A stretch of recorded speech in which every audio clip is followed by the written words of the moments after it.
Ito po ang Trans Radio Broadcasting Corporation, Radyo Inquirer, 990 AM. Kasapi ng KBP. Naglilingkod, nagbabalita, may paninindigan.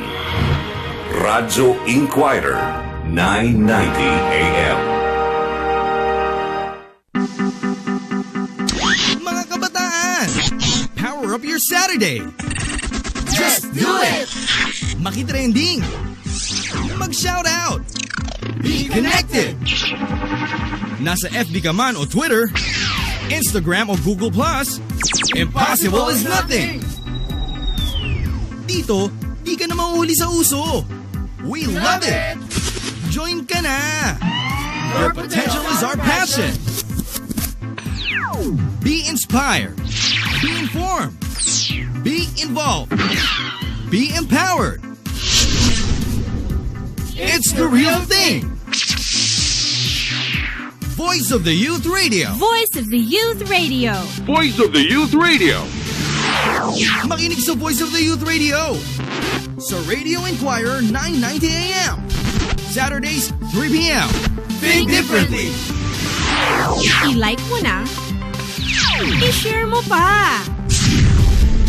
Voice of the Youth Radio! Sigaw na!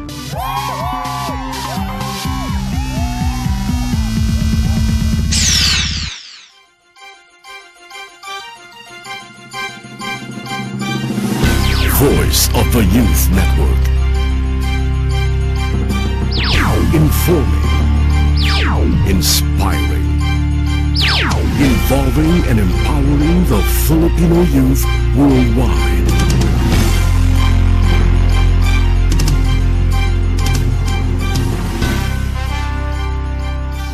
Initiating startup sequence. Minus 10, 9, 8, 7, 6, 5, 4, 3, 2, 1, 0.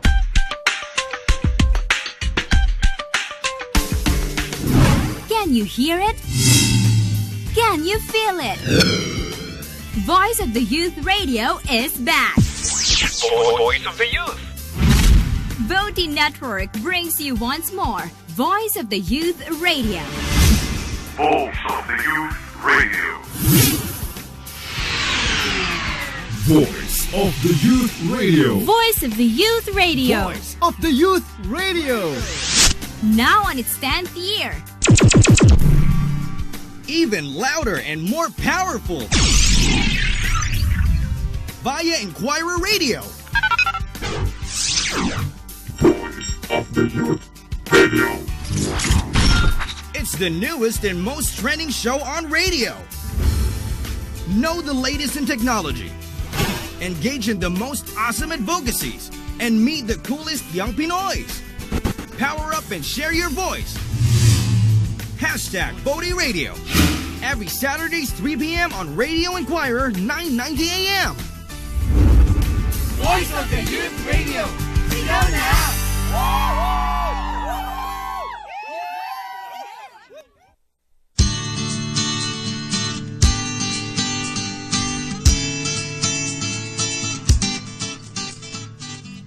The Filipino youth are a dynamic, talented, and unique group of individuals who hold the key to a brighter and better tomorrow. They need to be informed in order that they may be inspired to be involved and empowered to make a change. In this fast-changing world, they must be updated with current issues and trends that affect them and their communities directly. They have a share in building a better future for this generation and the ones to come. We are the power. We are the voice of the youth. Welcome to Voice of the Youth Radio.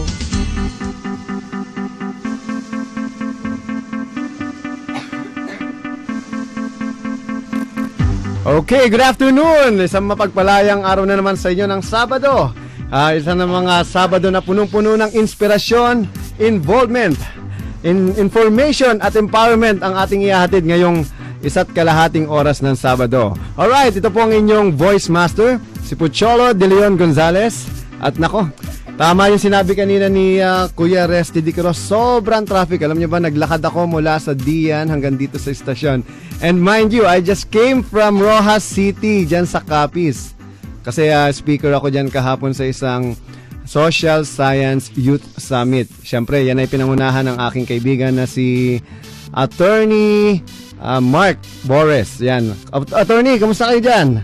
At siyempre, kasama ko ang mga nagagandahan at nagagwapuhan mga members ng Voice of the Youth Radio dito. Walang iba, siyempre, pangunahan ng ating youthcaster. Walang iba kundi si Garb. Garb, pasok!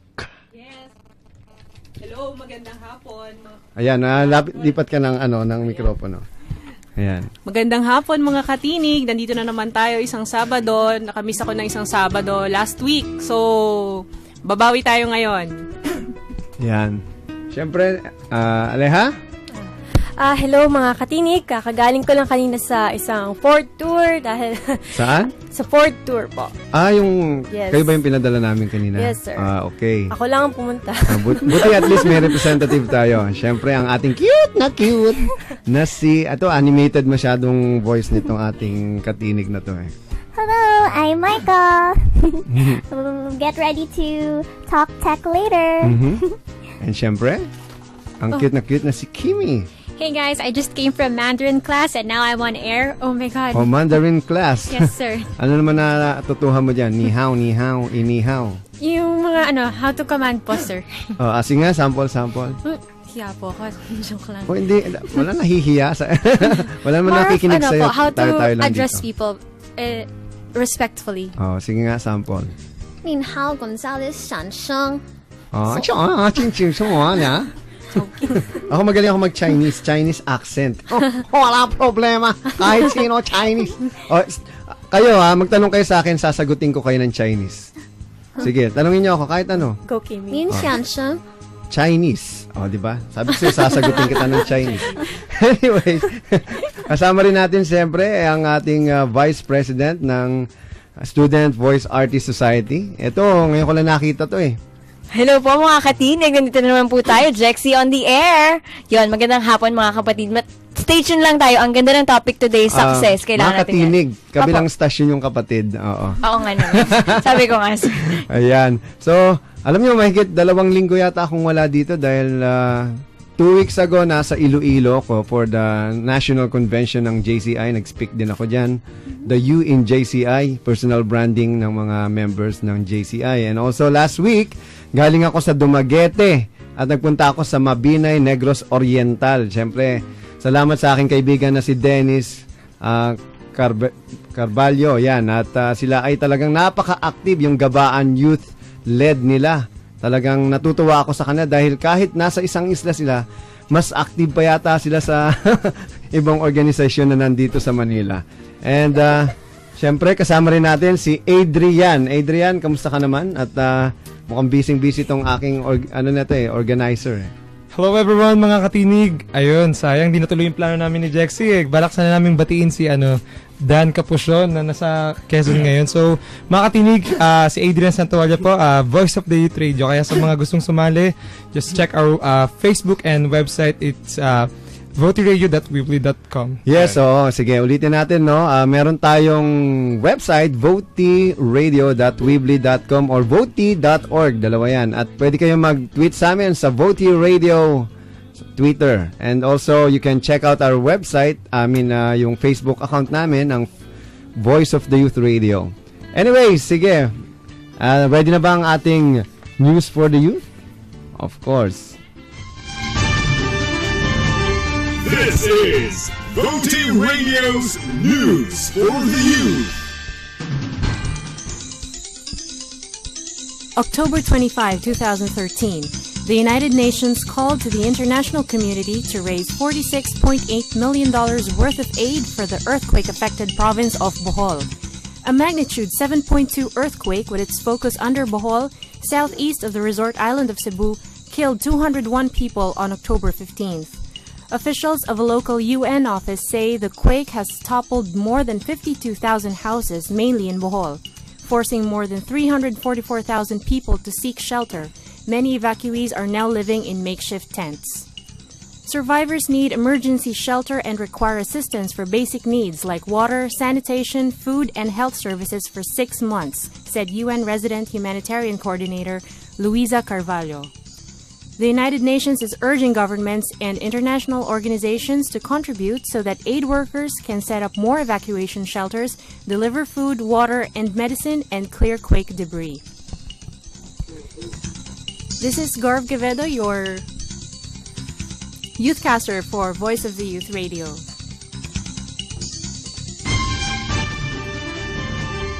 News for the Youth.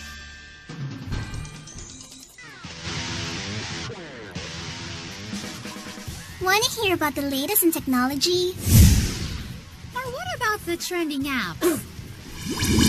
Or even news about your favorite brands? From iPhone to Android, from Xbox to PlayStation, from Mac to PC, we're here to help you become tech-savvy.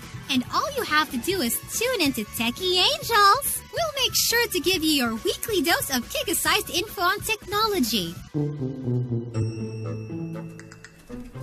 Hi, Angels. Hello, Kuya Choi. Techie Angel Micah reporting for duty.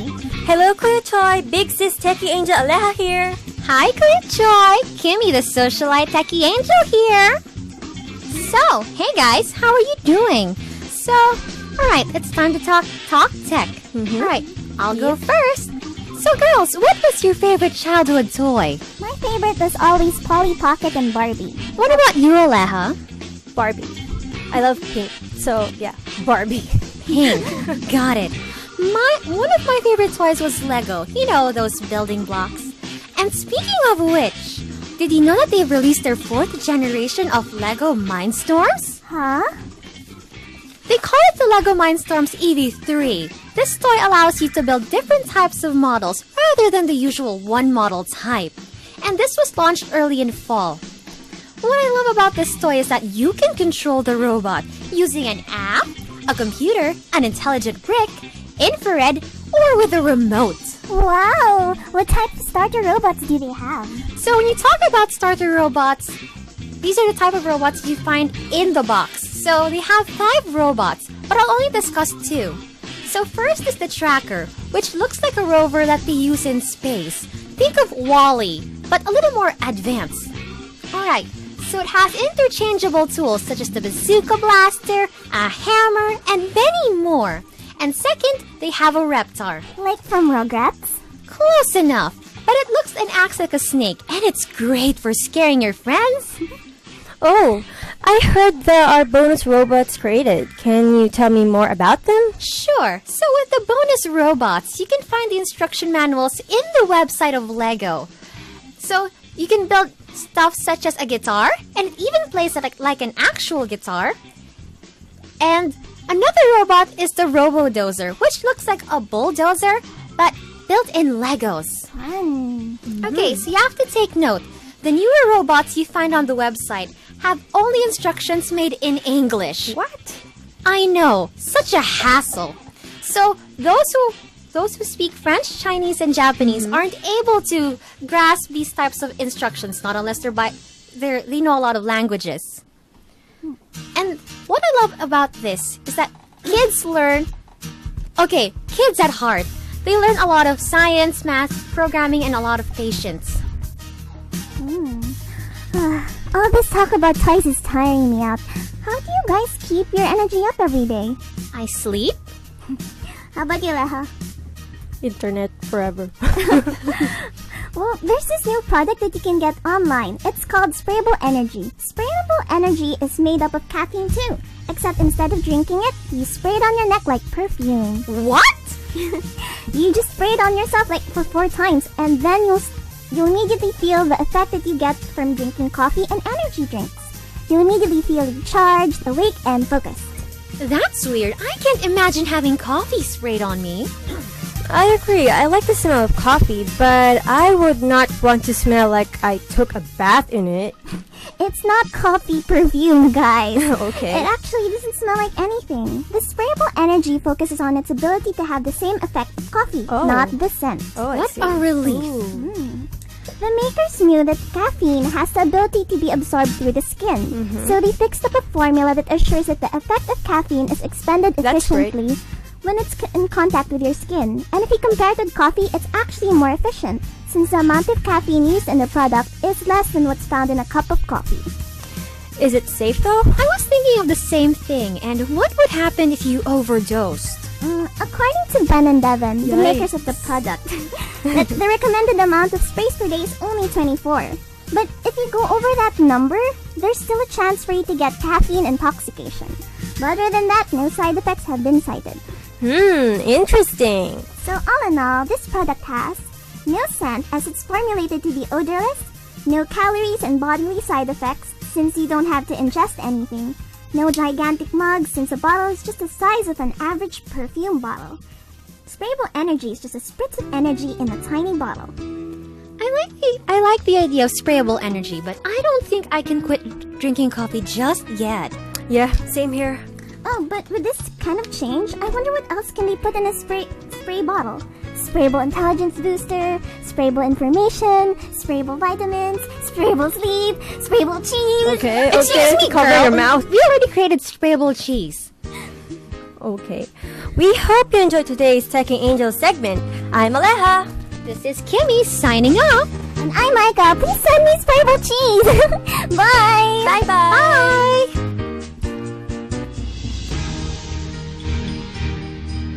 You are now listening to the most trending show on radio. Where can you listen to the hottest and hippest news in town? Be inspired, involved, informed and empowered. This is Voice of the Youth Radio. So what are you waiting for? Let the voice of the youth be heard. Tune in at DZIQ Radio Inquirer, 9:90 a.m. every Saturday, 3 to 4:30 p.m. or visit us at www.voty.org. Tara! Masaya dito!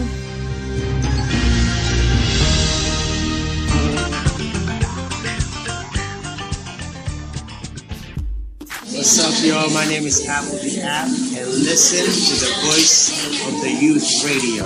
Pakinggan niyo.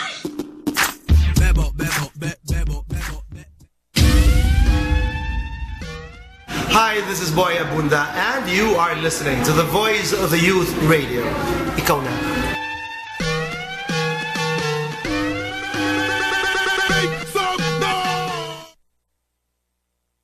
As a youth, do you know your purpose? Ngayon ang panahon para tayo'y makisangkot at makialam. Iba na lang. Malilate ako sa part-time job ko. Like I care. Tara na nga, girls. Ay, alam ko yan. Yun ba yung K-pop? Oo nga, no? Ano nga kayang magagawa ko? This is your time to make a move and be involved. How about you? What do you think?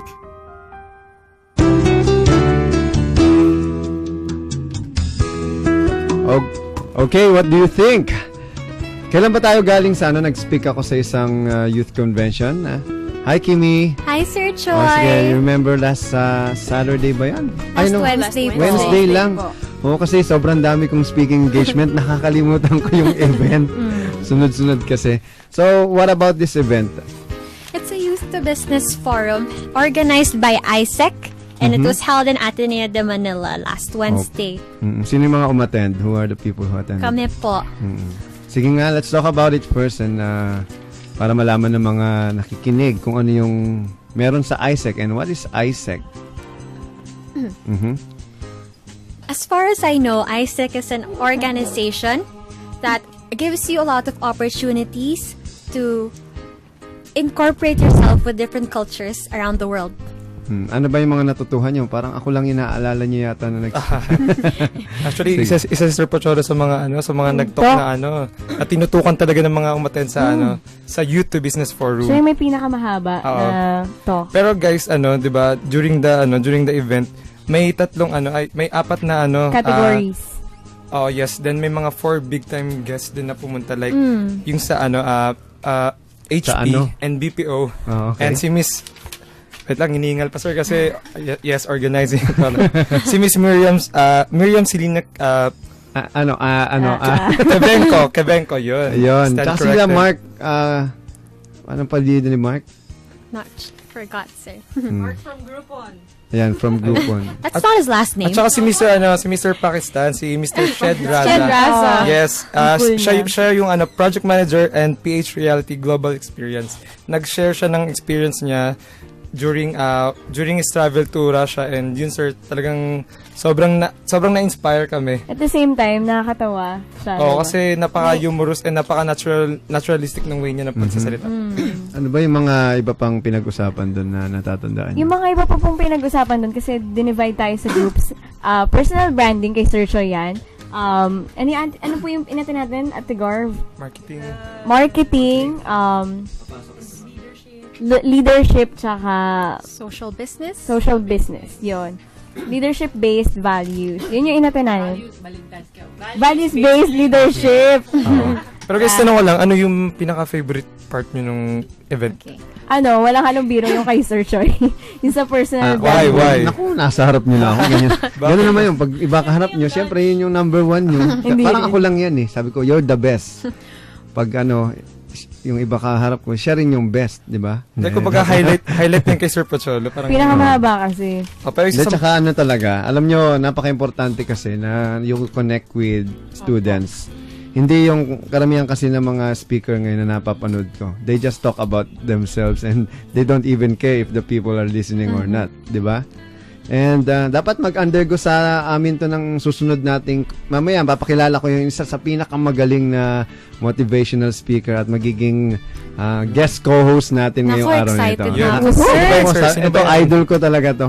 Idol ko. Mamaya papakilala natin kaya abangan ng mga nakikinig. Pero bago yan, nais kong batiin ang ating katinig dito na nakapasa sa isang international scholarship grant na gaganapin sa New York City. Walang iba kundi siyempre si Miss Audrey Tangonon. Hi po, hi mga katini. Kamusta kayo lahat dyan? Na-traffic ka rin? Grabe po, dahil po, wag natin kakalimutan mga katinik, election na sa Monday. Oo nga, kaya traffic, ang daming mga nangangampanya. Humahabol ng mga yung mga makatao, makadiyos, magnanakaw, sinungaling. Ay, hindi.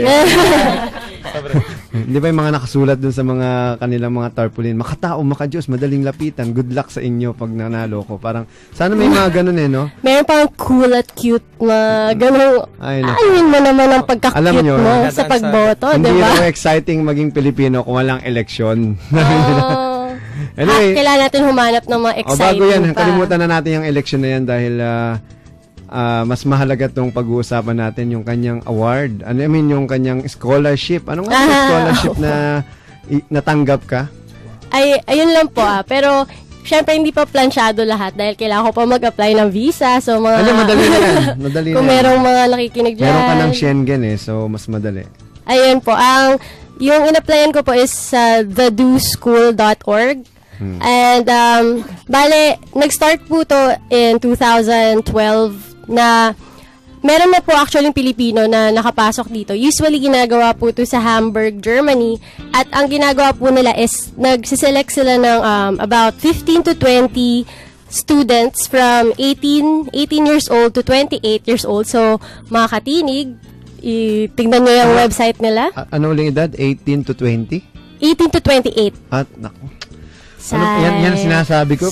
Yung edad talaga napaka-importante yan. Ako lagi kong sinasabi, one of my pochology is, being a youth is like a gift that one day, eventually, it will be taken away from you. So what will you do with that age? Kailangan maximize yun na. Which is, ito nga, pag nag-Voice of the Youth Network at VOTI member kayo, talaga marirealize nyo kung, yung oras talaga napakahalaga. At dito sa Voice of the Youth Radio, dito po umiikot halos lahat ng youth-oriented, mga youth program na nagaganap sa buong Pilipinas. And we really want to bring the information and good news for young people sa ating stasyon at sa ating programa na hindi nakakarating. Kasi sabi nga lang, if it's not bad, it's not news. Dito, if it's not good news, hindi namin, kung bad news ang balita, hindi namin ibabalita. Mas gusto namin ng positibo. Dahil naniniwala kami na ang mga kabataan ay talagang mas nangangailangan ito ng positibong informasyon at balita kaysa mga negatibo, kaysa mawalan ng mga pag-asa dahil nga sa mga negatibong naririnig nila sa radyo at sa TV. So, anong gagawin dito sa Do Challenge ba? The Do School. Bale po, ang ginagawa po kasi nila is, nagsiselect sila ng, merong mga challenges, parang yung Slim Waist Challenge natin, di ba? Meron silang challenges, tapos, kung meron kang gustong venture na ipatupad, may application process sila, tapos yun nga, magsiselect sila ng 15 to 20 youth na magpa-participate. This is usually done in Hamburg, Germany. Actually, meron silang application ngayon for the Green Store Challenge. So, kailangan gumawa tayo. Ito ang kagandaan sa programa mga natin. katinig, sali kayo those dyan. people who are still not a member, kung individual ka, wala kang organization, you can contact us and we will help you to develop that. Kasi yun ang goal natin yung mga individual na may alam nilang kakayahan sila, may idea sila na gustong gawin, pero walang naniniwala sa kanila. Kahit magulang nila. Andito kami para sa inyo. So, hindi ka nag-iisa. Napakarami namin na tutulong sa iyo para mapatupad yung iyong nasa isip na magandang gawain para sa iyong kapwa at lalo-lalo na para sa mga kabataan. So, yung parang yun nga, kung meron kayong venture na gusto na connected dun sa challenge, yung challenge ngayon is the Green Store Challenge at para to sa 2014 na batch. So, parang ang nauna lang po yung challenge ko at yun nga, yung sa akin ay yung Sustainable Cup Challenge na ang challenge namin is actually, yung program na to, ginagawa talaga siya sa Germany, sa Hamburg, Germany.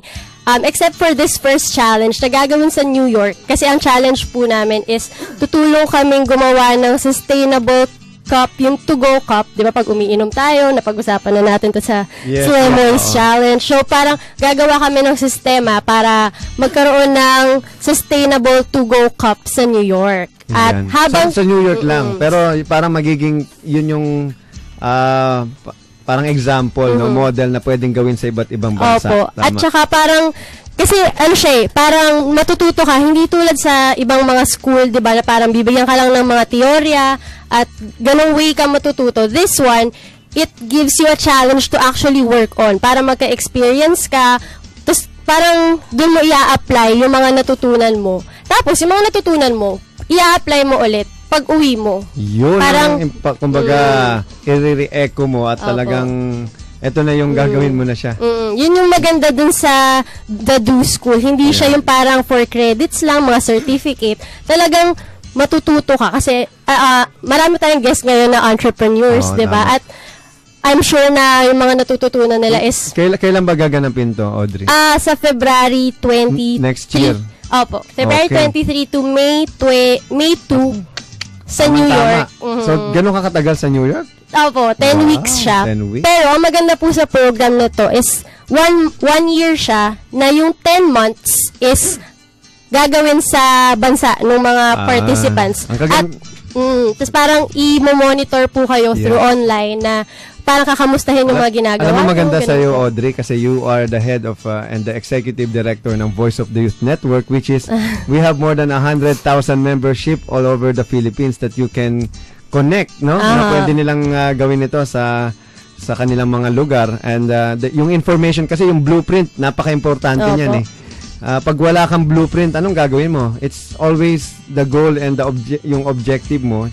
Kumbaga sa driving, it's your destination that is more important than planning. Kasi dito sa Pilipinas, lagi kong sinasabi, ang galing-galing natin magdebate, lalo na yung mga nasa politika.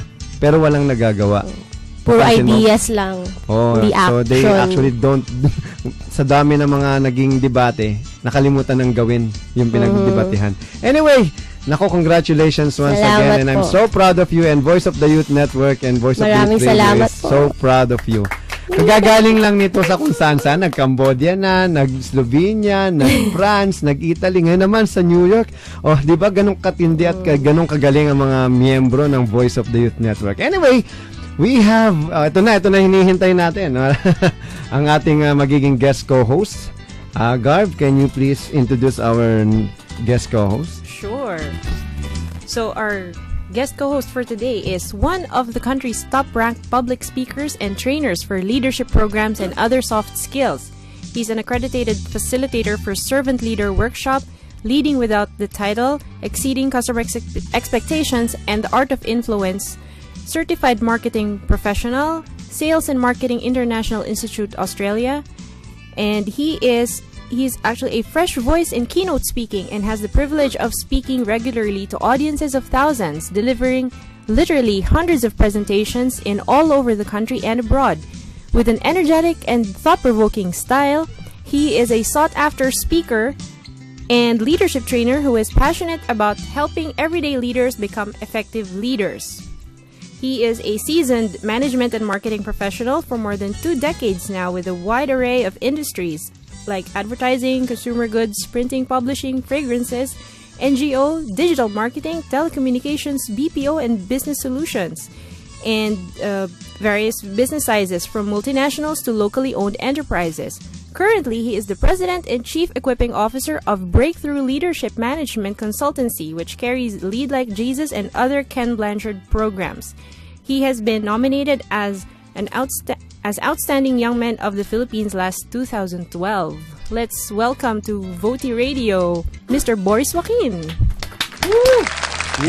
Yes, sa wakas, nakasama ko na si Kuya John Lloyd. Ay, nako. Oy, tingnan niyo siya. Tingnan niyo mabuti. Ha? O, di ba? Okay, hawig na hawig ni John Lloyd Cruz, mga kaibigan. Kung kayo po ay nanonood sa ating live streaming sa Inquirer.net. Ayan, tingnan niyo. At buti na lang radyo to, walang pwedeng kumontra. Okay, thank you, Choi. Salamat sa pag-guest sa akin. Salamat, Kuya Boris. Salamat sa mahabang introduction. Siyempre, para malaman ng mga tao. Gusto ko na siyang patuloy. Sabi ko, gano'n ka kagaling. Ganun ka. May clip pa nga yan. Ako, pag ini-introduce sa mga toko, 5 minuto eh. Pero may video, kaya hindi sila naiinip. Bati muna ako. Magandang hapon, mga katinig.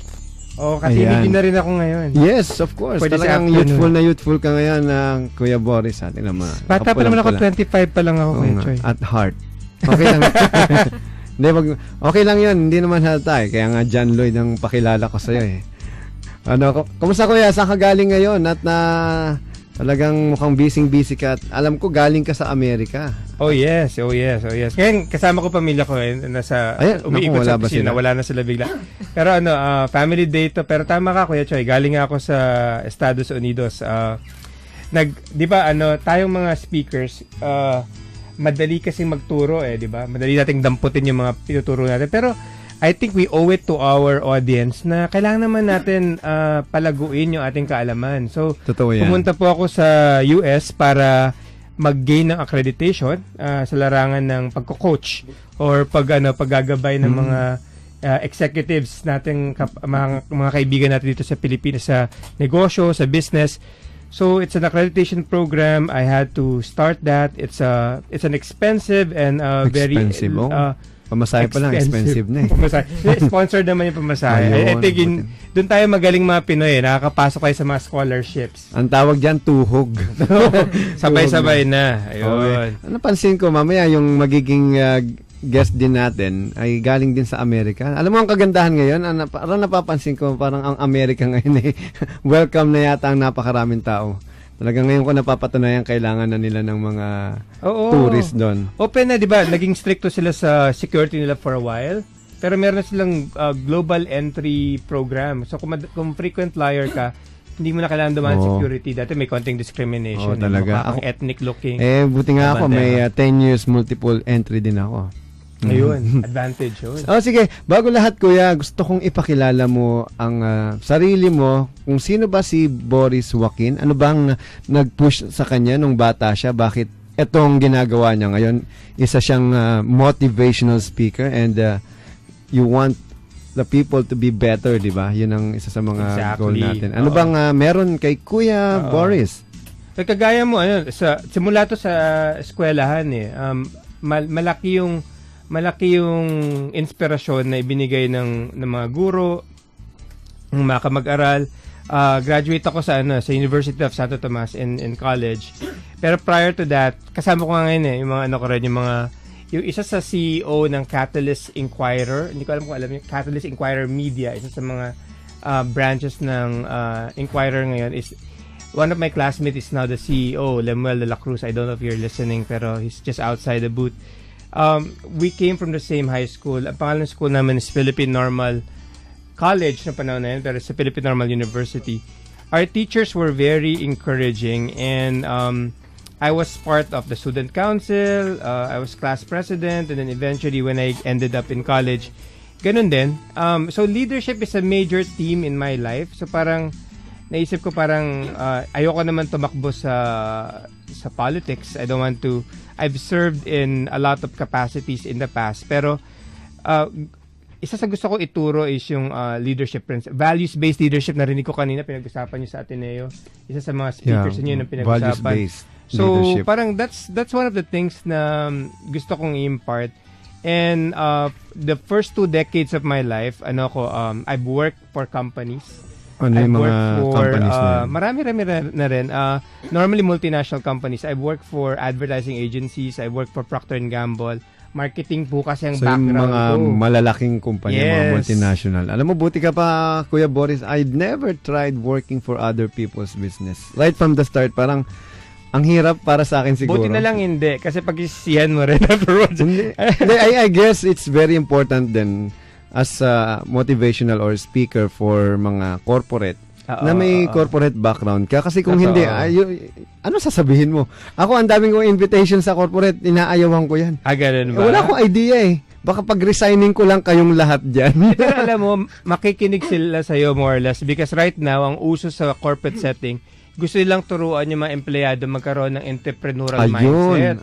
Actually, may nag-invite nga sa akin na ganyan na sabi, tinatanong ko kung gusto ko mag-talk sa isang multinational. Sabi ko, naku, mga ganyan sir, hindi ako po pwede. Pang mga kabataan lang ako, yung mga nag-start.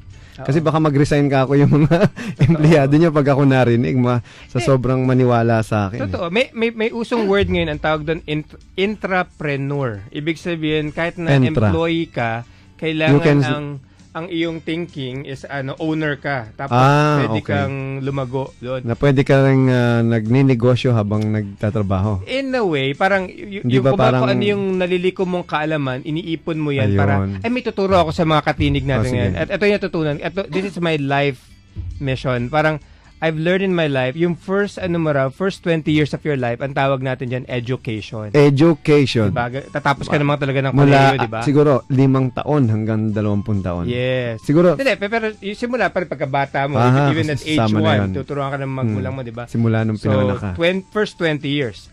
Second 20 years mo, sige, sabihin natin gusto mo na experience, ang tawag natin dyan, employment. Employment. Yes, kasi gusto mo silang mag-go That's from 21 to mga 40. 40? Diba? Ang tagal nun. Tagal, diba? Pero syempre, bago na ngayon. Kasi, yun, base yun sa buhay ko 40 na ako. Okay. Nagpasa ako 40. But anyway, yung third stage, ang tawag na natin doon, entrepreneurial. So, kung ano naman yung entra. E-N pa rin. Tapos tra. T-R-A. So, if TRE pala, mali spelling ko. yung entrepreneur naman, yun na yung time na it's your turn to start something. Diba? It's your turn. Pero parang ang tanda na. 40 plus. Pero ngayon sa... ako nag-start ako, 22 years old pwede ako. mo na siya revise ngayon kasi hindi na siya uso. Pero gusto ko siyang sabihin sa mga kapwa, mga kababayan natin nandiyan, nagkatrabaho, hindi pa huli lahat. Pwede kayong mag-start ng business niyo at age 35, 36, 38. Ikaw, kagaya mo, considered young CEO ka eh. Maraming ganun ngayon. Pero, pwede yun. Tapos yung last stage mo, yung last 20 years of your life, ang tawag ko na dyan is endowment stage. Endowment? Kasi panahon sa Tagalog yung endowment? It's your time to give. It's your time to turn over. Pay it forward na. Parang ganon. Or leave a legacy. Parang... Yun, pangalan leave a legacy. Yes. At maraming magagaling at matatalino at mga sikat na wala niyan. Nakakala kasi nila, habang buhay silang magaling. Hindi nila alam may pinapanganak araw-araw na posibleng isa doon ay mas magaling sa kanila. At eventually, mamamatay din naman sila. So, syempre, kung sino man yung pinanganak na yun yung papalit. At kapag hindi ka, sabi ko nga dito, Kuya Boris, sa mga taong magagaling ngayon, sige, magpiesta na kayo. Kasi pag hindi kayo ni-recognize ng mga susunod na kabataan at hindi kayo nag-share, hindi kayo nag-empower o kaya you don't give back dun sa mga kabataan, hindi kayo kikilalanin ng kabataan. Totoo. I agree with you. Sobrang kung tutuusin itong panahon ngayon, Garvin, nandun ka, di ba? We had this conference entitled, ano pa ang title nun? Failing Failing Forward. Forward. That inisponsoran niya ng organization that I'm involved with. I'm helping them mentor young entrepreneurs. It's called the Yes Philippines, Yes Young Entrepreneur Philippines. Society. Mhm. Dun sa grupo na yon, marami na kaming kinikilala na young entrepreneurs. Young CEOs rather. Pag sinabi mong young CEOs, these are owners of their own businesses, age 40 and below.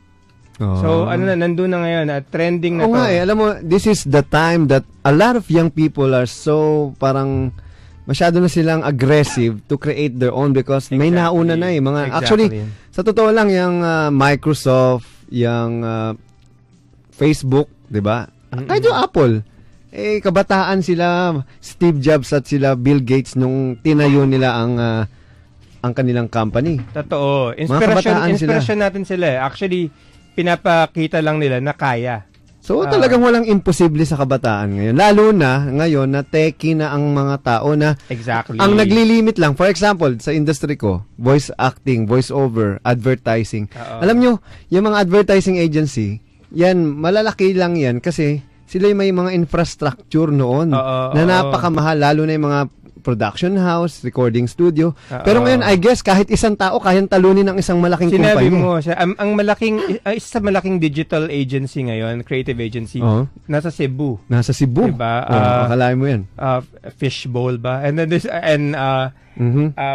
si Gilmar Padua, I forgot the name of his company, pero he also owns one of those agencies na kilala sa buong mundo. Yung isang kapartner ko ngayon, si Milton Luga, he owns a company called Digital Brand Asia. Yun, Digital Brand Asia. Ang mga kliyente niya, taga North America, taga Europe.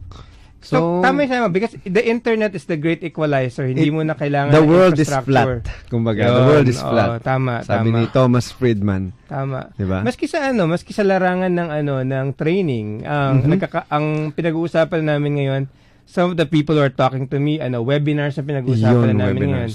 TED Talks. TED Talks ang sumira sa parang ito, yung programa natin, kung makikinig sila dito, parang biglang nag-iiba ng istasyon yung tunog. So, yung sabihin, talagang kabataan din kasi, iba talaga ang utak ng kabataan kasi parang walang limit hindi natin nililimitahan kung anong meron. Saka walang takot ang kabataan. Walang mawawala kasi sa kanila. Kaysa naman wala silang gawin nung kabataan sila at wala rin silang marating. Actually, na-discover ko ngayon, malaking porsyento na ng kabataan ngayon, malakas ang loob. Pero marami pa rin ang gusto pa rin mag-seek ng security of employment. Pero malaking kalahating bahagi ang gusto ng employment. Sa totoo lang, naniniwala ako kahit anong laki ng isang kumpanya, pag hindi na pangalagaan ng maayos, mawawala Ang dami ng mga history na ganyan, di ba? For example, yung multiply.com, naalala nyo nung number 1 yan. Yan ang pumalit actually sa Friendster bago ang Facebook. Ngayon, nasaan na sila? Binili na sila ni Sulit.com.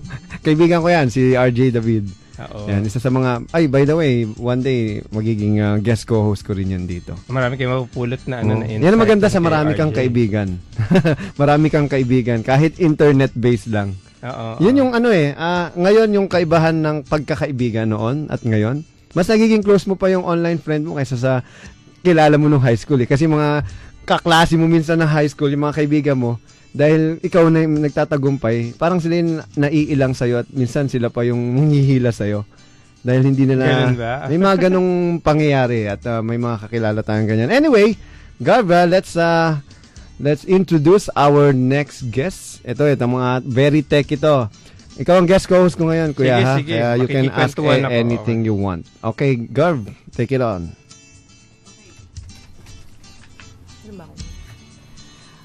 Our next guests are Robert Reyes and Eusebio Barun Jr. Now, Robert or Bob is a Mozilla representative or REMO mentor and council member from Makati City, Philippines. He's the lead localizer for the Tagalog Firefox and Firefox OS projects. He's a graduate of BS Computer Science from the AMA Computer University and holds a license of a private pilot. He is also currently connected with the country's leading provider of aviation support services as an executive. And Eusebio Baron Jr. or June is the community manager of Mozilla Philippines. He hails from Calamba City, Laguna, and is currently a Mozilla representative as well, or REMO, and a REMO mentor. He's a graduate of AB Mass Communications from the Aquinas University of Legazpi and is currently taking up his master's in IT management. So, they're from Mozilla. Okay, Welcome ladies and to the gentlemen, show. let's welcome Kuya Bob at si Kuya June. Hi, June. Ayan, tawagan namin dito, Kuya. Kahit mas matanda kami sa'yo, o kaya matanda kayo sa amin. Gusto Kuya ko talaga. yan. Sige. Para lahat tayo dito, Kuya. Para pantay-pantay lang. Oo. Pwede mo akong tawagin Kuya Choi kung gusto mo, din naman nila tayo. Kaya lang, pag ganyan boses ko, hindi sila maniniwala. Anyway. Kuya Bob, kamusta naman? At ito, galing din ng Amerika to. Mga guest natin talagang mga galing ng Amerika. Amoy Amerika. Ano saan ba yung pasalubong mo dyan, Kuya? Nandyan sa labas. Medyo pinalad lang na imbitahan sa isang Mozilla Summit. So, Mozilla Summit. So, okay, what's with Bob? Ano bang ginagawa mo, Kuya Bob? At talagang nakikita ko, very active ang inyong community at ang inyong grupo sa internet. Yes. Kasi ang Mozilla ay, alam natin, ay isang non-profit organization worldwide. At kami ay kumbaga nangangalaga sa kapakanan ng mga gumagamit ng internet sa pamamagitan ng aming number 1 na product, yung Firefox, the web browser. So, si June ang aming community manager, kasama ko siya dito ngayon. Magsasabi siya kung ano ang ginagawa ng Mozilla sa Pilipinas, lalo na para sa mga kabataan at mga estudyante. Sige nga, pero bago niyo muna ikwento yun, Kuya June, define niyo lang muna ulit yung Mozilla. Di ba, bukod sa being a non-profit, Mozilla is exactly what nga ulit? Review lang natin. Okay, ang Mozilla ay isang non-profit organization. Naka-base siya sa Amerika. Mozilla ang gumagawa ng web browser na Firefox. Yun. So, kung mga katinig, kung familiar kayo doon sa browser na Mozilla Firefox, ito yun. They're the people behind that. Sige, Kuya June, kwentuhan mo kami nung role mo. Ayun, as a community manager, kailangan naming ipalaganap kung ano ba yung mission ng Mozilla. Ang mission ng Mozilla is magkaroon tayo ng tinatawag na open web, na dapat ang internet ay para sa lahat, maging participatory siya, na kahit sino pwedeng mag-participate, maging bata, maging anumang edad, pwede, at maging open siya sa innovation, na hindi tayo maging parang stagnant lang sa isang produkto or isang serbisyo sa internet. So, kailangan nating mag-innovate. Ayun. At makakatulong din to, lalong-lalo na sa ating mga kabataan para maging sila na yung mga susunod na na mag-innovate kasi. So, talagang hinihikayat namin ang mga kabataan, ang mga mag-aaral na sumali sa aming mission, sa aming maging volunteer. Maganda yan, no? Pero paliwanagan mo nga na ako ng kaunti. Madawak naman talaga ang internet, di ba? Everybody's free to use it naman. So what are we fighting for? I mean, ano yung meron ba nag-restrict? Meron bang nag-manipulate? Sa ngayon, kung ano tayo sa internet, unang-unang pinaglalaban natin diyan ay lang sa Amerika yung privacy.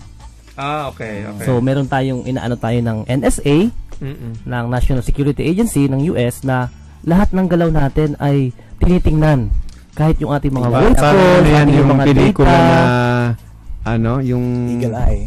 Hindi, meron pa yung kay Will Smith. Tama, Eagle Eye, tsaka Ha? Ano nga yan? Enemy of the State? Enemy of the State. Yan, pwede yun. Oo. So, yun ang natin. Kailangan kasi meron kasi mga tao na parang kiniklaim nila sa kanila yung internet. Na ito ay dapat para sa ating lahat. Hindi, actually, sa totoo lang naman, sa ano yan sa Pentagon naman talaga yan Diyan naman kumbaga, kung ititrace mo ang root talaga ng internet, sa kanila yan talaga.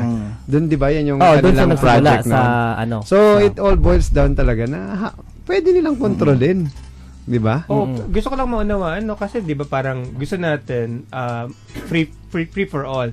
Yung iba kasi, yung ibang campus, sabi nila, sige, once na pumasok ka sa internet, winave mo na yung rights mo kasi you just allowed everybody else to which is true. Ano na yan kumbaga, open for all. Oo. So, pag pinaglaban mo ngayon yung privacy, doesn't it contradict yung parang free for all siya? Kasi, of course, the bigger institutions, they would want to use it. They're just using it. Ang may problema dyan, yung user. Kasi kung inilagay mo lahat ng info mo na exactly. Yun yung delikado, di ba? Tama. Pinaprotektahan namin is yung mga users sa pamamagitan ng pagtuturo sa kanila kung paano ba maging safe online. Okay. So it's more education tong advocacy. Yan din pag nagtutur ako, yan isa sa mga advocacy ko is responsible social networking. Ang dami kasi mga bata ngayon, magulat ka, mga nakatupis. Ay, anak! Anyari sa'yo, anak! Di ba? Parang, imagine, pero sabi na okay lang habang sexy kami. Well, may punto, pero bata. My goodness. Kahit nga pa, wala pa sa picture. Minsan yung, kung ano ipopost mo, di ba? Kaya nga sabi ng isang estasyon dyan, think before you click, di ba? Think before you upload. Lahat, So, ano ba yung advocacy ng grupo natin sa Mozilla? Right now, meron kaming programa para sa mga estudyante. Ang tawag namin ay Firefox Student Ambassadors. So, tama. Alam mo, dito sa grupo natin, dito sa Voice of the Youth, na sa buong Pilipinas tayo, mula Cebu, Davao, Cagayan de Oro, pwede tayo maghanap dito ng mga magiging ambassador natin. Tamang-tama. Kasi ngayon, kalalaunch lang niya this year, nung program na yun, FSA, Firefox Student Ambassadors. Meron kaming mga student ambassadors from Luzon, Visayas, and Mindanao. Pero karamihan sa kanya, syempre, na dito sa Metro Manila and mga karatig na probinsya. Lahat kami nga pala dito sa Mozilla ay volunteers dito sa Pilipinas. Ang ganda. Hindi kami empleyado. Ano yung talagang trabaho mo? Ako, pag tinatanong nila, sinasabi ko, janitor ako sa airport eh. Napansin ko nga, may picture ka nung isang aeroplanong napakaganda. Yung 787. 787. First time lumapag, no? Wow. Ayun. Actually, I work for an aviation company sa airport. It's a private company. So, ayun, ang trabaho ko. Pagka libre kami, si June, nagtuturo siya sa Laguna, sa Letran. So, pag libre kami, doon kami nagiging Mozilla rep. Paano yan? Gusto namin maging part at makatulong sa grupo nyo, like yung Voice of the Youth Radio. Siyempre, kung may mga announcement, pwede namin announce para maging youth media partner nyo kami. Kasi we actually focus for young people. And I guess, ang target audience nyo naman, young people. Di ba? Oo. So, meron kaming yung mga estudyante, pwede silang mag-apply online at magpasa sila as long as na 18 years old sila. Pwede silang sumali. At naka-enroll sila sa kahit anong learning institution. Oo, kahit anong school. Ititrain namin sila kung paano ba yung pagsasalita. Pero walang office dito ang Mozilla. Wala kaming physical office. Bakit di sila magtayo? Nandito na ang Facebook yata. Nandito na rin yung Microsoft. Nandito na yung maraming mga malalaking online siguro company. Soon. Siguro sa mga... hindi, ikaw daw mag-head Kuya Bob. Oo. Ang pinakamalapit naming opisina ay, I think, China and Taiwan. Yun yung malapit na... Malapit-lapit naman pala. Oo, malapit yung... So, ano bang may tutulong ng Mozilla, di ba? Kasi, ang alam ko, nagsimula yan sa... Ano ba yun? Netscape. First, Netscape. First browser. Kasi mamatay dahil pinatay ni Internet Explorer. Tapos nagkaroon ng isa pa. Yung Opera ba yun? Opera, meron tapos, saka kayo pumasok. So ngayon, sino number one browser? May Chrome na pala. Chrome. Actually, kung saan kami tatanungin mo sino number one na browser, depende sa market, depende sa lugar. Ako kasi, ang dalawa lang ginagamit ko, Chrome tsaka Mozilla. Ayoko talaga ng Explorer. Ewan ko kung bakit. There's something in Explorer na parang ang bagal-bagal niya. Mas madaling gamitin. Kumaga, mas idiot friendly. Pero sa Pilipinas, sinong number one? Sa Pilipinas, based on current data, I think it's Chrome. Chrome ang number one. Hindi kasi Gmail na Doon na halos lahat ng tao naka-Gmail na. Magulat ka pag may gumamit na ng Yahoo. Ayun. Ako, hindi ko na talaga nabuksan ever. Kaya ang Yahoo may opisina sila dito. Kaya Yahoo, pwede natin silang imbitahan dito sa ating programa at mag-promote ng kanila. Turuan nyo akong buksan uli yung Yahoo ko. Nakalimutan na yung password. May Y-mail pa nga ako, Rocket Mail, parang ang dami-dami na Hindi ko rin binubuksan. Pero bumabawi sila sa news. Doon ka naman pupunta sa Yahoo. News naman sila. Pero browsing, isa yun, di ba, sa pagpili natin ng mga browser. Isang pinopromote ng Mozilla is yung ating tinatawag na open standards. Pero teka, no? Pagdating sa browser, one day daw wala nang kwenta yung browser. Bakit? Apps na. Iyon, oo. Actually, totoo yun. Oo. Apps na eh. Ang nangyayari, kahit ang sa Chrome, naging apps na sila. Parang, ako, I believe, kailangan pa rin yan eh. Basic yan. Kumbaga, yan ang introduction. Pero pang intro ka lang. Pero, alam mo yung, pag nagamit na, kuwari, yung Facebook, hindi mo naman kailangan ng pumunta ng facebook.com just to open your Facebook account. It's already in your iPhone, iPad. Andun na. You don't have to go to Chrome or any other browser, like Mozilla. Nung nagtanong ka, Kuya Choi, una ko naisip, hindi na ako gumagamit ng Chrome Kasi nga, pag personalized na lahat talagang app ka na Pero, itong open browsers na to, ginagamit mo siya kunwari, nasa hotel ka, kailangan mo gumamit ng computer ng iba. And doon ka magba-browser ngayon.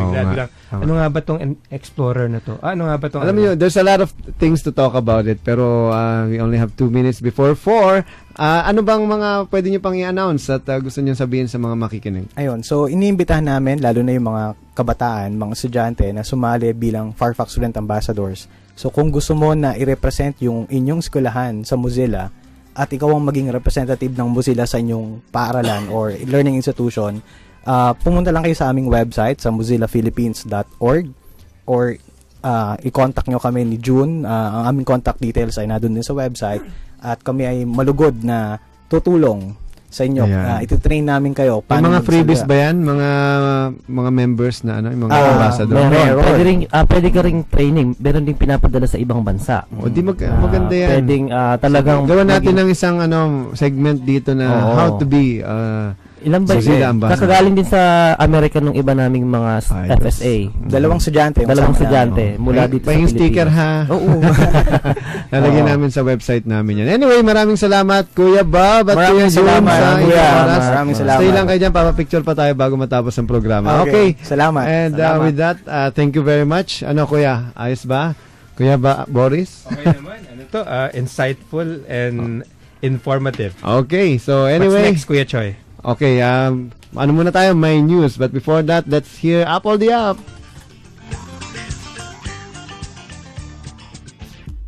What's up, y'all? My name is Apple the App, and listen to the voice of the youth radio. Pakinggan niyo. Radyo Inquirer, 990 AM. Pakinggan tuwing Sabado ang batikang broadcaster ng bayan, si Resty Liquiros, sa kanyang malaya, patas, mabusisi at makabuluhang komentaryo sa mga kontrobersyal at masasalimuot na issue sa Issue Zero. Issue Zero. Mapapakinggan mula alas 2 hanggang alas 3 ng hapon tuwing Sabado.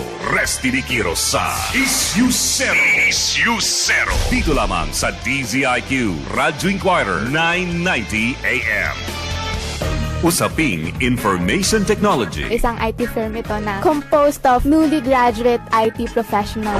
Mga gadgets na kinahuhumalingan ngayon. Oo, laging trending ngayon. iPhone 5, Android, na ganyan, no? At iba't ibang usapin para sa mabilis na pag-unlad ng bayan. Napakarami ho natin pag-uusapan. Yung tourism, anything under the sun po pwede ho natin pag-usapan. Ang programang magbibigay kaalaman sa bayan. Victory in Governance and Technology through Information Network. Kasama sina Den Macaranas, Arnie Barcelo, Angel Bonifacio at Ellison Barcelo tuwing Sabado alas 10 hanggang alas 11 ng umaga. Bigati sa Radyo Inquirer 990 AM. Radyo Inquirer 990 AM.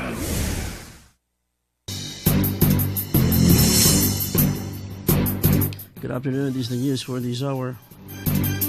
Palace sources said the President Aquino wanted Communications Secretary Sonny Coloma to be his latest spokesman. Aquino reportedly told Secretaries Edwin Lacerda and Ricky Carangdang, Undersecretary Abigail Balte, in a meeting last week that Coloma will take over. But Balte denied the President ordered a new setup, echoing Lacerda's claim that it was Coloma who asked to be accommodated as alternate spokesman. Coloma, meanwhile, confirmed that he initiated talk with Lacerda and Balte about his participation in press briefing. In other news, the DOJ is bent to oppose any move by the camp of Janet Napoles to place us under hospital arrest. Justice Secretary Laila De Lima said hospital arrest depends on the court, but the prosecution will be block such move. She made the statement after Napoles was brought to a hospital following complaint of stomach ache, which was later attributed to stone in her ureter. Napoles was returned to her detention facility at Fort Santo Domingo in Santa Rosa, Laguna hours after she underwent checkup at Southern Luzon Hospital. That's the latest news for this hour. For more news update, following our Twitter and Facebook account, Radyo Inquirer at yahoo.com, or visit www.dziq.am for live streaming. This is Jong Malampas for Radio Inquirer, 990 AM.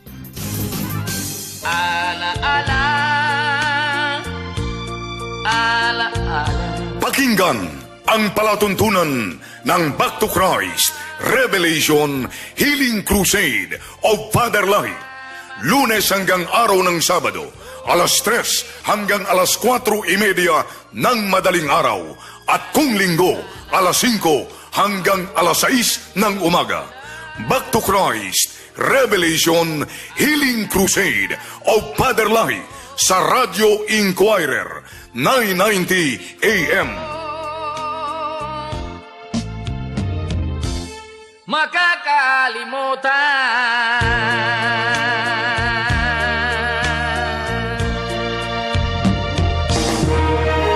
Ito po ang Trans Radio Broadcasting Corporation, Radyo Inquirer, 990 AM. Kasapi ng KBP. Naglilingkod, nagbabalita, may paninindigan. Radyo Inquirer, 990 AM.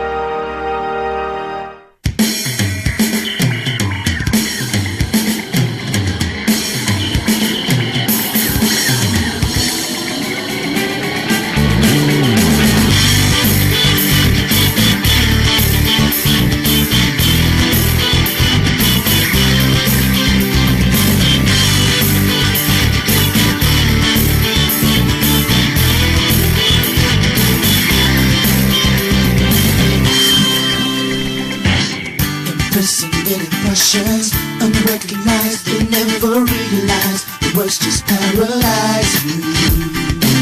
Locked up in limitations, you close your eyes, push to compromise, fear just hypnotize you. But hope goes through, the truth uncovered, you're coming out with power. Rise up to the world down, to the wild. Good job and I'll be heard. Oh, how love you stand up and shout it out. Don't always be heard. Make it happen, desperation. Oh, my name is Patrick Gabriel Gonzalez, and I'm the future president of the Philippines. I will inspire, inform, involve, and empower my fellow children. Because one day, I'm gonna lead the world. I'm gonna lead this country. If I'm the future leader of the Philippines, I still have hope for this country. And I believe that one day, this country will become better for every Filipino. Because right now, I'm doing my part to become a responsible citizen. May God bless the Philippines. I'm not just the future, but I'm also the present. I believe that I can do a lot for this country, even if I'm just a child. By the way, I'm just 8 years old. What I do to make this country proud of me is to study hard and follow my parents. My name is Patrick Gabriel, and I'm rapping. Yo, what's up, my man?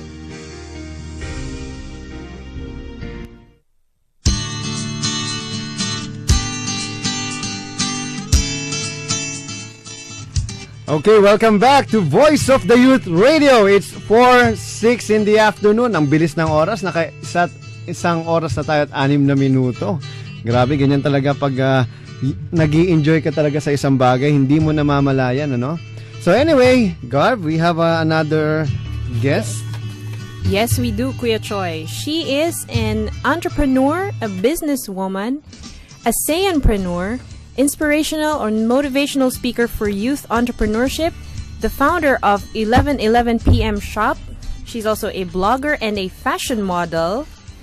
Please welcome the superstar, Miss Pamela Nicole Mejia. Superstar! Yes! Hello, good afternoon, everyone.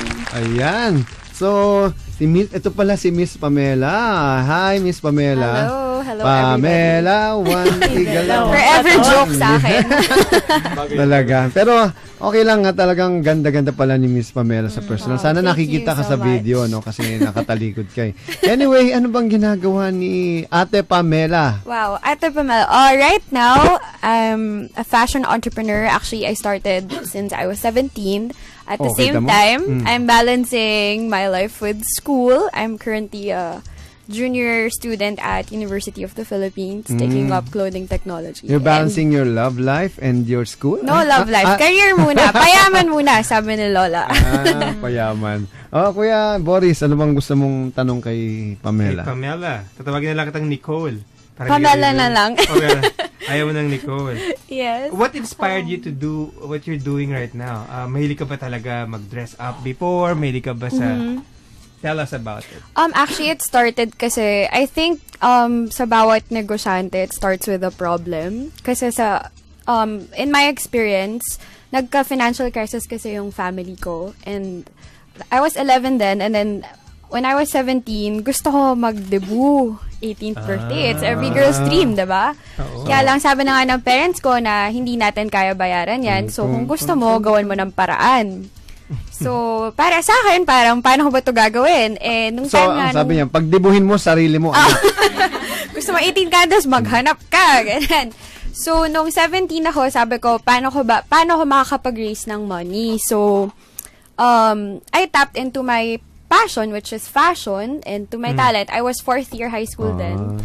And may knowledge ako into silk screen printing. So what I did was, I designed the shirt and binenta ko siya sa buong batch ko. We were 370 sa batch. Wow. But then, no, I was only able to sell 250. Pero that was enough for me to pay for my debut, diba? Ang galing. And then... Akala ko pa naman you design and made your own dress. You make... Cinderella story, diba? Tsaka, you make your passion... Your fashion. Passion and fashion passion. Is my passion. Ayan. Passion is your passion. Yeah. Tapos from there, I got into college. Nakita ko talaga yung potential ng silk screen shirts. Kasi parang college students may statement yan ang shirts. business mo ngayon? No. And then, after nun, nakita ko ito pa yung time na wala pa masyadong online shop. Madami po kasi akong kakalala sa Taytay, Pasig na mananahe. So, nag-open up ako ng online store na clothes naman, na buy and sell lang siya. Bumibili ako ng mga clothes sa mga mananahe, tas I sell it every Sunday. And that happened for 2 years kasi naging saturated na yung market. Ilang taong ka na ngayon? 23. Oh, same age as mine. Matanda lang ako sa'yo by 2 years. Oh, okay. Same age as mine 11 years ago. And then, 2011, finally, when galing po kasi ako sa UP Manila, med school ako dati, pre-med. And then, finally, natap ko na yung parang gusto ko talaga gawin yung what I'm passionate about. So, nag-apply ako for fashion school sa UP Dalaman. And I got in. At the same time, dun ko na binild yung business ko ngayon, which is 11 PM shoes. Shoes which is what I'm really passionate about. That's why people call me the superstar. May sample ka dala so we can see. Magkano yan? Suit mo, yung suit mo. No, not this one, but I have. Oo, maganda yan, ha? Yeah, that's why the superstar. Wala na mga t-shirts? Wala na. Dapat pala mag-guest tayo dito ng isang company na naggagawa ng t-shirt para ma-sponsoran naman kami. Pwede. Sana nga. Nagpaparinig lang. So, sa ngayon, kamusta naman ang business mo? Honestly, it's kasi sabi nga sa akin ng one of my mentors, ang footwear industry sa Philippines, it's a sunset industry, pero I beg to differ kasi kung passionate ka talaga sa ginagawa mo, you can go against the tides eh. So, correct. I still continue. And alam niyo, yung market ko kasi yung market ko, sila yung taong talagang nag-shopping every weekend for shoes. So, it's okay naman, doing good. Dapat pala yung asawa ko pakitaan mo ng sapatos. Yan, linggo-linggo, bago ang sapatos. And hingan mo na si Pamela, tamang-tama. And what's your advocacy so far? Bakit meron ka bang tinutulungan? Or ano bang dahilan at ginagawa mo pa to? Kasi mostly, I speak then sa mga different universities, and what I mostly talk about is youth entrepreneurship. Kasi nga, what Kuya Boris said a while ago, di ba yung pattern of education, employment, and entrepreneurship. For me kasi, I believe, entrepreneurship starts at a young age. As in, yung mga ibang kabataan kasi ngayon talagang ginagaya nila yung college muna, tapos corporate, tapos saka tayo mag-entrepreneurship. Tama. For me kasi, you can start it anytime. Tama. Yun talaga yung advocacy ko. And wag ka masyado didepende sa yung corporate Tsaka I life. think entrepreneurship is a calling more than anything else. That's true. Ang dami kong kilalang mayayaman na anak ng naging COO. Pero hindi nila gusto yung ginagawa nila. Child of owner, COO. No, COO, child of the owner. So, wala rin. Tama siya sabi niya, Kuya Choi, na kailangan talaga, you need to be street smart di ba? Yes, that's true. Yun Kaya kung hindi mag-work, kagaya mo, from t-shirt, naging shoes. Who knows, baka susunod na, gowns. Baka, magtayo ka na rin ng mall. Malay mo. Boutique, Hindi naman masama mangarap. May mall ka sa internet, di ba? Online mall. So anong future na nakikita mo? What's your future plan and yung goals mo? To be honest, syempre I wanna work on my brand, pero yung end goal ko din kasi is to promote yung Philippine fashion, yung craftsmanship. Kasi ang dami ng nagsara na shoe factories in Marikina kasi ang dami nga nag-outsource sa China. So what I want to do is to bring back na yung belief ng tao na maganda yung footwear craftsmanship ng Pilipinas. And might as well yung mga tao, yung especially international fans na when you say shoes, parang Philippines. Ganun yung gusto ko mangyari. Saka alam mo, Pamela, sabi ng isang kaibigan ko, entrepreneur, kasi nga lahat nagpupuntahan sa China kasi it's cheaper. Yeah. Pero ang meron tayo na wala sila, creativity. Yes, magaling ang Pilipino doon. Kasi ang China, magaling yan kumopya. Tayo at least. Kuya Boris, sense. ano bang tama? Entrepreneur or entrepreneur? Depende. Anong gusto mo i-project? Pero, I say it entrepreneur. si Garb, kasi ito speech. Garb? Lapit ka sa mic. Entrepreneur. Ayun, entrepreneur talaga. Ang hirap sabihin entrepreneur. Parang si Gloria, no? Yung anak mo, I'm sure would say it that way. Hindi. Entrepreneur. Medyo may slang yun Tuwang. Anyway, sige, any message for young people na nangangarap maging tulad mo? Wag lang kayong matakot. And I think the first step talaga, honestly, sa lahat ng nakikita ko is, hanapin nyo yung talent nyo and what you're really passionate about. That's where you start And dyan, yan ang hold problema na forever. Pero sa totoo lang, madaling sabihin sa atin yan dahil nandito tayo. Pero sa totoo lang, ang daming nag-struggle just to find their passion. True. Pero sa totoo lang, wala kasing training talaga how to ignite or unleash the power inside of everyone else which is kailangan kami ni Kuya Boris dito Kaya sa lahat ng mga gustong ma-unleash ang power at mga passion nila within themselves, pwede nyo kaming kontakin. Siya, ang bago ko manager nga pala si Kuya Boris. Sa Breakthrough, singit lang yung, ano ba yung company natin, Kuya? Breakthrough Leadership, Management Consultancy. Sa mga korporasyon at mga schools dyan. So, pwede ka namin kuning speaker. Baka gusto mo. Kasi we're looking for a young and beautiful speaker. Yes, sa Yes Philippines. Dapat nandun ka. Yan ang kagandahan dito sa Voice of the Youth Radio. We connect people. Yes. Yan ang kagandahan. Anyway, maraming salamat, Miss Pamela Nicole Mejia. Right, palakpakan. Ayan. So, mga katinig, tayo naman. Sige, diyan ka muna, join ka sa amin. Ano bang ikaw Kuya, anong mga gusto mong sabihin sa mga kabataan ngayon? Lalo na yung mga nangyayari, di ba? Puro negatibo, mula lindol, baha, bagyo sa politika, korupsyon. Ano bang, ito yung pumapatay kasi sa hope ng mga kabataan Tsaka yung talagang enthusiasm nila to create positive social change. Ay nako, wala akong solusyon para dyan. Kung di ang manalangin at manalig sa ating Panginoong may kapal.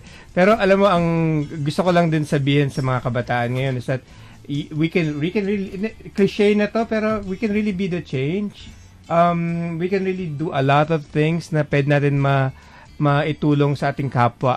Ngayon, ang nangyayari sa Bohol, nangyayari sa Cebu, makita mo bukod sa, of course, the Red Cross and the LGUs doing their thing. Mga kabataan kumikilos gumagawa. Tsaka yung resiliency ng Pilipino.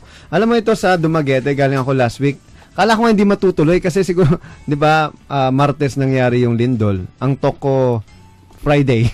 So lumindol halos katabi lang at marami ring mga simbahan doon na nag-crack. Nakakatakot kung makikita nyo. Isang tower doon sa Dumaguete, medyo nagiba yung kalahati. Pero alam nyo, kahit kahapon nangyari, ngayon iba yung Pilipino eh. Sa iba yan, magpakamatay na yan. Sobrang depressed na yan. Tayo, parang sige, alam na namin mangyari to. Sige, sugod lang mga kapatid. Di ba? Tsaka yung paraan natin para mag-mobilize ng mga hindi lang pondo, kundi para mga tao na para tumulong. Tama. Nakwento natin kanina na di ba? Galing lang ako sa US. Isa sa grupo na tinutulungan ko, ma-promote ko na rin is called the Metro World Child. Metro World Child. Ano po to? Isang organisasyon na tumutulong sa mga street children. And nabubuhay itong organisasyon na to dahil may mga volunteers. Meron silang sidewalk Sunday school na tinatawag, and they ride this small truck. They go from sidewalk to sidewalk, whether sa Baseco, Smoky Mountain, or the other slum areas. And they communicate the hope and the joy that comes from Jesus Christ. Minsan talaga if you just inspire people, and then pag walang-wala ka, minsan the hope that you can find in your faith can really be the starting point. Kumbaga, para simulan mong angatin. Yun ang natutunan ko sa grupo nito. Kasi sa New York, Kuya Choi, sa Bronx kami. Bronx, yung mga, yeah, my man, what's up, bro? Exactly. Yo, kaya man. ba? Hey, you. Hip-hop I'll kick your ass, man. Hindi nakakatakot actually security-wise. May mga Mexicano rin. Kaya ba Mexicano? Nakalimutan ko na yung mga Mexicano. May mga gangs in New York na it really causes a lot of trouble there. Pero sabi ko sa mga kasama ko doon, mas mahirap ang sitwasyon sa Pilipinas. Ang mga kabataan namin na walang makain. Talagang literally wala ring bahay. Pero alam mo, sa akin wala pa yan eh. Buti nga may nakikita ka pang dahon. Punta ka sa Africa, sa mga disyerto. Totoo yun. Yun ang wala. Doon wala talagang dahon. Anong kainin mo? Ha? Buhangin. Yun yung literally mga vulture. Ano ba Tagalog ng vulture? Yung iniikutan, mga buitre. Buhay pa yung bata. Meron din dito niyan, mga politiko.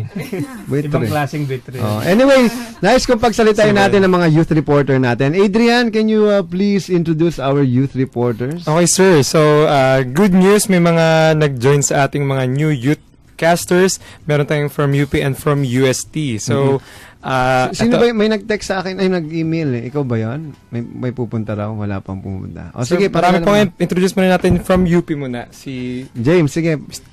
James. Lapit na sa mic. Yes po. Muli sa lahat ng ating mga katinig, magandang hapon sa inyong lahat. Yun po.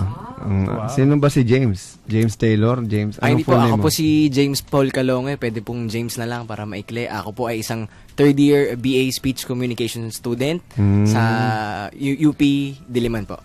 Ka-course pa kita doon. Yun nga po. So, kamusta naman sa Speechcom? Ayos naman po.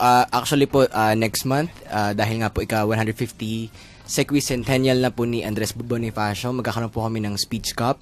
Isa-celebrate po namin ang kabayanihan na ni God Andres sa pamamagitan po ng isa po siyang contest ng mga school sa Mega Manila. Speech choir po at oral interpretation. May ginawa akong parang motion graphic animation dyan kay Andres Bonifacio, yung storya ng buhay niya. Napanood ko yun, ang ganda. Para sa National Historical Institute. Maganda yun. First time nagkaroon ng motion graphic animation. Parang Iron Man siya, pero hero naman natin yung ginakita. Na-localize ako yung nag-voiceover. Siya, si Andres Bonifacio. Ganon. So, siyempre, ito pa ang dalawa. Nagagandahang mga binibini. Pakilala mo, Adrian? Ito naman si Miss Razeline from UST. Wow. Yan, Razeline, kamusta? Okay naman po. Hello, good afternoon po. Anong course mo? AV Journalism. Ikaw yung sa internet. Apa. Buti naman pumunta ka dito. Yan ang importante, no? Alam mo kung kagandahan sa mga kabataan, pag tinawag mo, nandyan yan. No? Tsaka marami pa tayong, by the way, marami tayong mga magiging partner, especially merong project ngayon ang National Youth Commission na ako nasasabihin ko ano yung project, pero ang mga kabataan ng mga youth organization ngayon ng mga kaibigan natin ay talagang tayo ay nire-recognize as the lone and only youth media pagdating sa radio. Wala naman kasi naman talaga. Kung meron may isang istasyon, ako rin yung gumawa.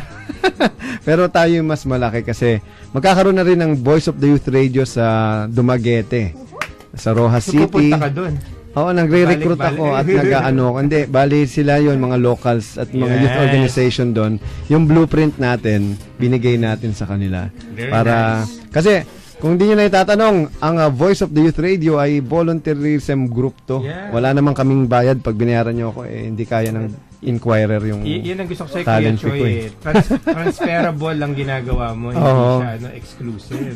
Tsaka, kagandahan, kinikilala na tayo bilang isa sa mga youth advocate at youth. I mean, even I'm not youth anymore, pero pagdating sa kabataan, alam nila yan pag ako nagsalita, humihinto ang mundo. Dahil kilala ko na yung mga kabataan. Mukha ka pa namang youth Pwede na. Gayouth. Okay, ito. Adrian, sino yung last nating youth reporter? Lapit ka na dito. Pakilala ka na. Ayan, maririnig na ang kanyang boses. Ayan. Sige lang. Diana Senyora po, third year Broadcast Communication from PUP. Taga-sintang paaralan pala to. Senyora. Apo. So, Adrian, kamusta yung mga project natin? Ayun, sobrang busy ngayon ng Voice of the Youth Radio. Parang dati lang, Jexy. Oy, Jexy, salita ka dyan. Parang dati lang, dati akala natin. From scratch talagang parang di namin na-visualize. Pero ngayon, we are on our 11th episode. Yes. Ayan, so, 11th episode, matatapos na ang ating season 1. Actually, hanggang episode 13 ng isang season. So, magsi-season 2 na tayo at wala pa tayong sponsor. Dan, mag-season 2 na tayo. Hindi, magkakaroon yan. Sir, batiin natin si Dan. Si Dan? Buhay pa ba yan? Sino ba si Dan? Tinanggal na dito yun. Balita ko tinanggal na. Pinalitan ko na sir. Mas pogi, mas... Hindi, joke lang Dan. Mahal na mahal ka namin Dan. Baka hindi na bumalik dito. May bromance dito. Mahal. Pero guys, by the way, next week, babalik na si Dan and yun. Kung nami-miss ako naman na uli ang wala.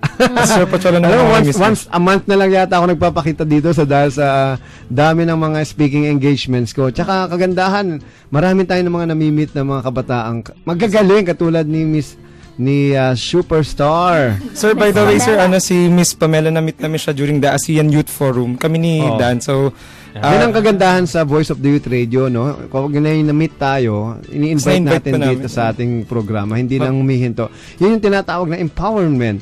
Alam mo, problema sa napakaraming mga youth programs, mga summit na yan, walang tinatawag na sustainability. Continuity din, no? Yung continuity, parang puro puro summit, tapos wala lang.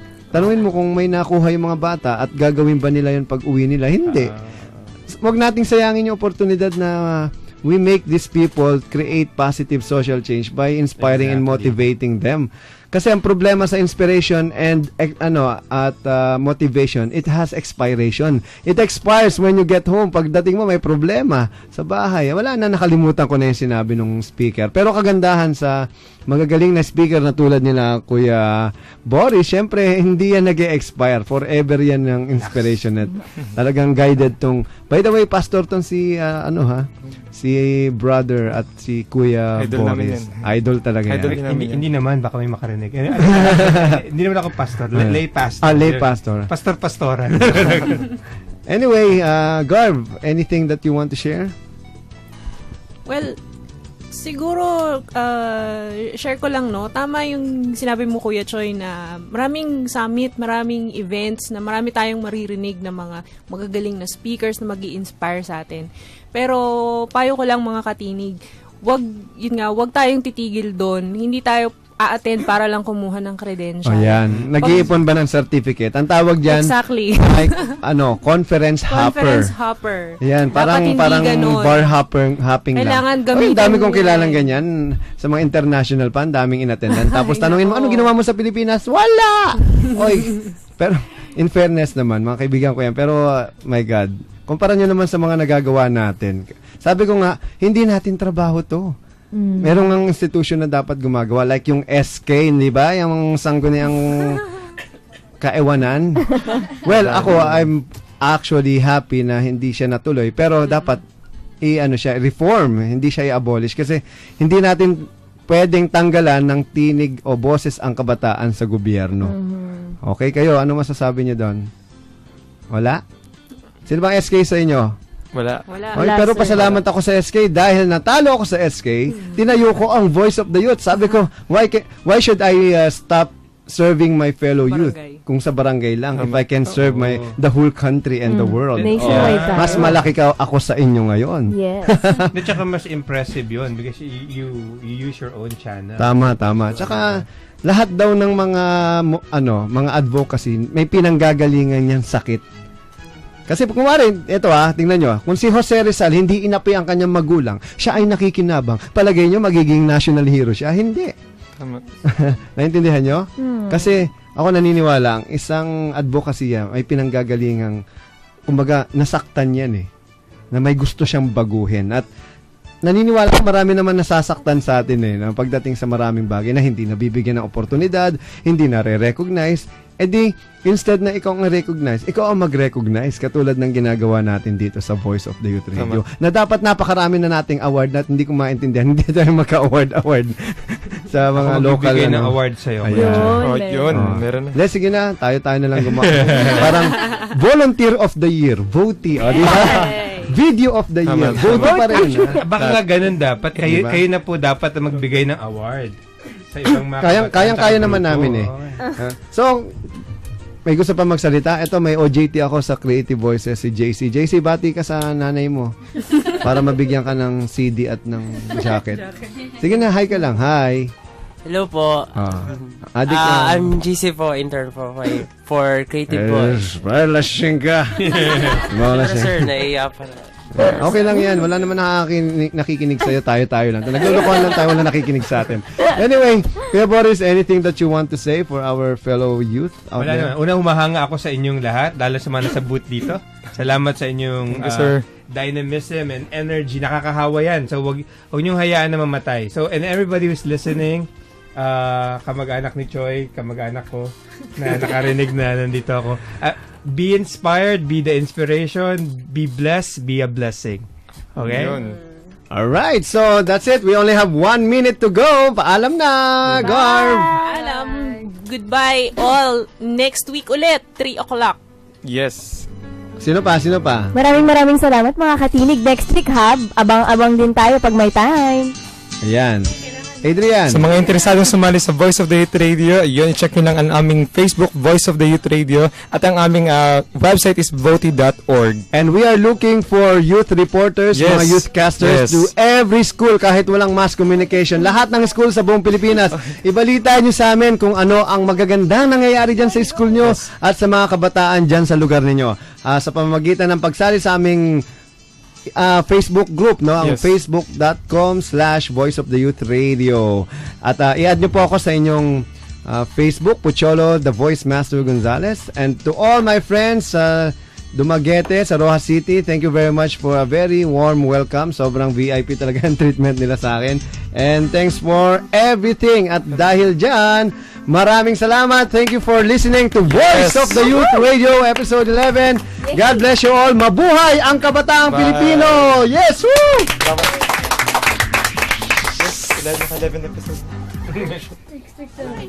My name is Patrick Gabriel Gonzalez, and I'm the future president of the Philippines. I will inspire, inform, involve, and empower my fellow children. Because one day, I'm gonna lead the world. I'm gonna lead this country. If I'm the future leader of the Philippines, I still have hope for this country. And I believe that one day, this country will become better for every Filipino. Because right now, I'm doing my part to become a responsible citizen. May God bless the Philippines. I'm not just the future, but I'm also the present. I believe that I can do a lot for this country, even if I'm just a child. By the way, I'm just 8 years old. What I do to make this country proud of me is to study hard and follow my parents. My name is Patrick Gabriel, and I'm rapping. Yo, what's up, my man? You have just listened to another inspiring, motivating, and empowering episode of Voice of the Youth Radio with the voice master himself, Mr. Pocholo Gonzalez. Together with the Voice of the Youth Network and the Student Voice Artist Society. Like us on Facebook. That's facebook.com/VOTY Radio. That's VOTY Radio. Tune in again next Saturday, 3 p.m. at Radio Inquirer 990 AM. Visit www.voty.org.